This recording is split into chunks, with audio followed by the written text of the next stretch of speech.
So, not everybody knows that the Passover means that the Jews are passed over.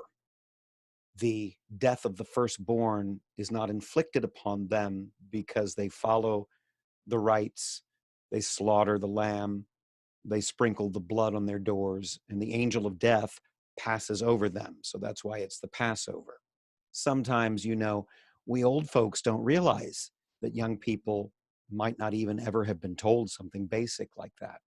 But let's take a look at two readings today in particular. So the first one that I'm going to screen share once I get there is from the Book of Wisdom. And again, well, okay, I'll tell you a little story in a minute. First, I'll read this. For your immortal spirit is in all things, Solomon, or the author of wisdom, says to God. Therefore you correct little by little those who trespass, and you remind and warn them of the things through which they sin, so that they may be freed from wickedness and put their trust in you, O Lord. Those who lived long ago in your holy land, you hated for their detestable practices, their works of sorcery and unholy rites. Now, what you have to realize here, this comes after Moses leads the Hebrews through the Red Sea and they escape from Egypt. God not only promises them the promised land, Palestine, the Middle East, this land where Israel now is, the state of Israel, he tells them that they are to eradicate the current inhabitants of that land. Kind of what the white man did to the red man back in the early days of our history here in America. A kind of genocide. And people are shocked at this. By the time they get to it, they read it and they say, what the heck is going on? Why are the Jews allowed to go in and take away a land where other people are living? Well, there's an answer to that. I'll tell you the story about that answer, but let's see what that answer is. It appears many places in the Old Testament. And here it is. Let's look at verse 3 again.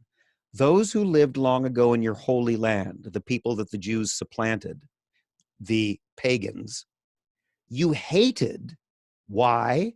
For their detestable practices, their works of sorcery and unholy rites, which included what? Their merciless slaughter of children and their sacrificial feasting on human flesh and blood. They killed children and they ate one another. These initiates from the midst of a heathen cult, these parents who murder helpless lives, you willed to destroy by the hands of our ancestors. First of all, we have here near St. Louis, Cahokia Mounds, which is the largest earthen mound built by Native Americans, was built about 1,000 years ago. And when you go to the museum, they have a really cool museum at Cahokia Mounds, and you have to search for the answer, the full answer of what the archaeological digs have revealed at Cahokia Mounds. And they hide in one of the many paragraphs, in one of the many things they write about the Cahokia Indians, the natives who lived there, that there's evidence that they practiced human sacrifice, particularly of children, but that of all ages were sacrificed and thrown into these pits. That's politically incorrect to point out the fact that that's part of our history as fallen human beings. So the reason God says to the Jews, according to Scripture itself, here in the Book of Wisdom and in several other places in the Old Testament, the reason God says once the Jews come out of Egypt that he wants them to invade the Holy Land, the Promised Land, and subdue it is because of the people there and what they are doing. It's kind of a Sodom and Gomorrah situation.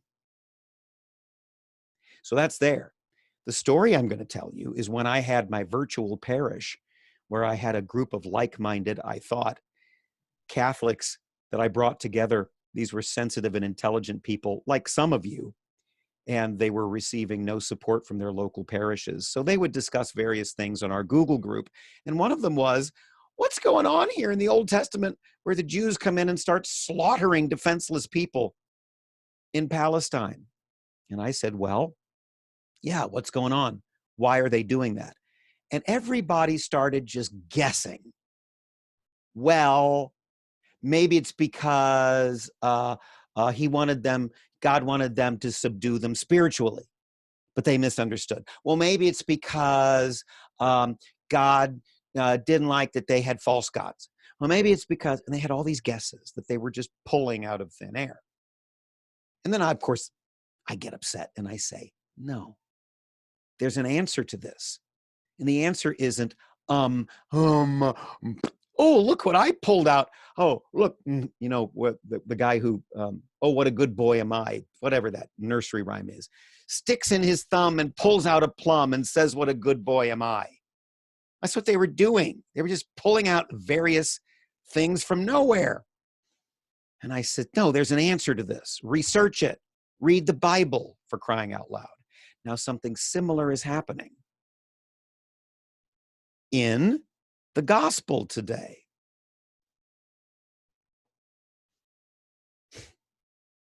Stick in your thumb, pull out a plum, and say, what a good boy am I. I have another story to tell about this. When Jesus came into the region of Caesarea Philippi, he asked his disciples, saying, who do men say that I am? That I, the Son of Man, am? So they said, some say John the Baptist, some say Elijah, and others Jeremiah or one of the prophets. Everybody's putting in their thumb and pulling out these various plums. They're just pulling stuff out of thin air. He said to them, but who do you say that I am? Simon Peter answered and said, you are the Christ, the Son of the living God. Okay, let's stop there.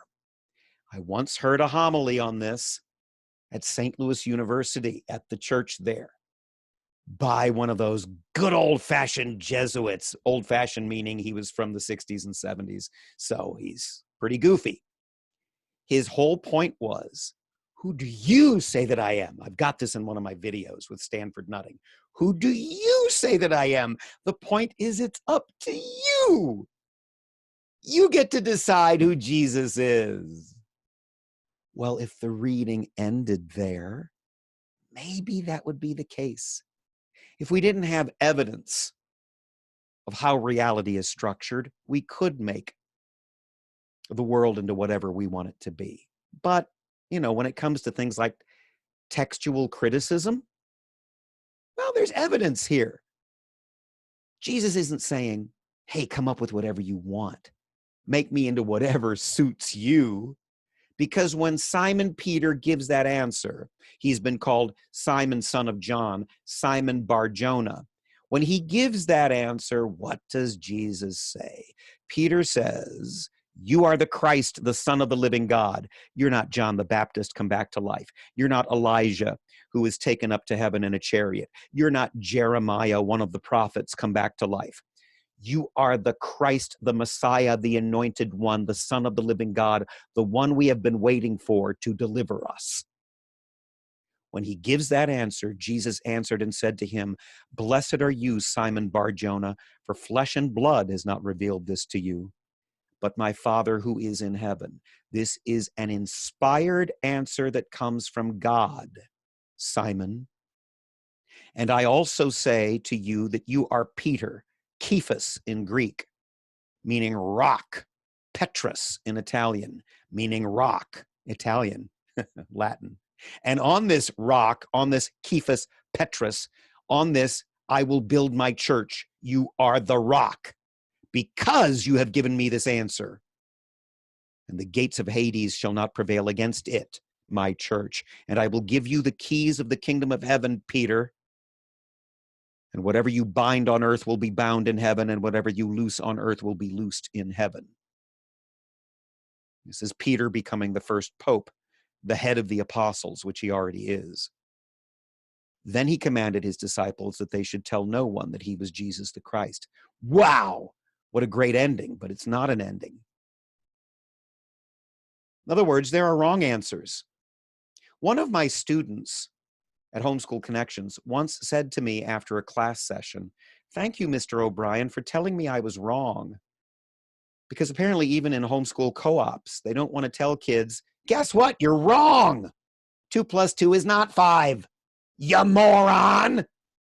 We're not supposed to say that. We're supposed to say, well, maybe it is 5, depending on how you count, because we're building your self-esteem. Well,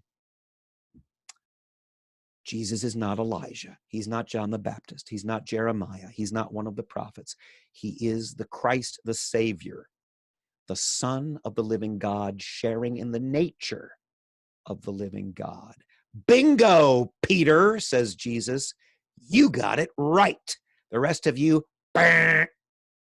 Of course, of the rest of them, their parents will complain that Jesus gave them a 0. But Jesus is interested in the truth, not in the feelings of students or parents. See, I'm having fun making these videos because I'm expressing some of the things that frustrate me. But the story isn't over. Not only is Peter right, not only does he become the rock upon which Jesus builds his church, but one more thing. Peter is still a man, like every single pope who lived, like every single Christian who lived. He is still a man, and he gets stuff wrong. He's like you guys. You may get 100 on one assignment, but then get a 20 on the next. Well, Peter messes up right away. Just like Peter, he's inspired the 1 minute and he steps in it the next, puts his foot right in it. From that time, Jesus began to show to his disciples that he must go to Jerusalem and suffer many things from the elders and chief priests and scribes and be killed and raised on the 3rd day. God forbid. Then Peter took him aside. He's going to set Jesus straight. He's going to give him some fraternal correction. Sometimes we think we can do this. We can tell God how things really ought to run. And began to rebuke him. He's realized he's the Christ, the Son of the living God, but he's becoming his waffling self again, just like us, saying, "Far be it from you, Lord, this shall not happen to you." Oh no, this is not going to be your destiny.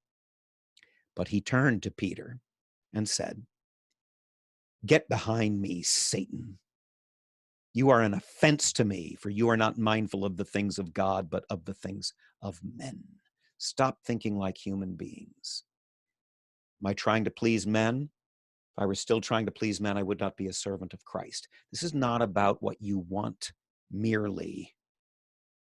Get thee behind me, Satan. You are thinking like men, not like God. This is the first prediction of the Passion in Matthew. We've been reading Matthew for 2 semesters now. And now things begin to turn, and Jesus begins to look toward Jerusalem.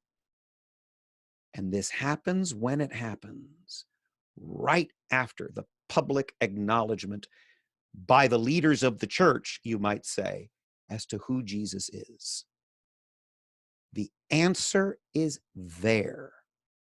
We can never fully get answers for everything in life because we're like Peter, we vacillate, but also we don't have the mind of God. We never know everything fully and completely.